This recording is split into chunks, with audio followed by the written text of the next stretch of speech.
කාලා මාසෙකට වතාවක්වත් මහා කස්සප මහ රහතන් වහන්සේ ගැන බණක් අහන්න නැත්තම් මේ කෙලෙස් කින්නෙන්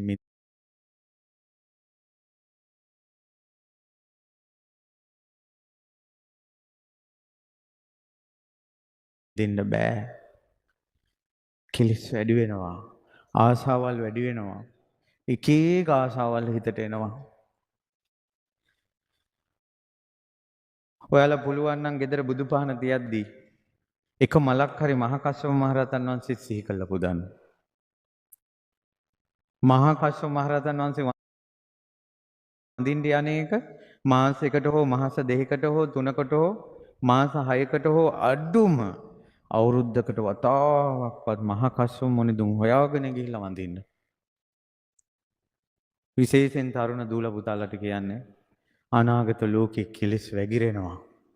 පන්සිල් පද 5වත් නැතුව අපිට මැරෙන්න වෙන්නේ. ආයේ කතා දෙකක් නෑ දුවේ පුතේ ඈ.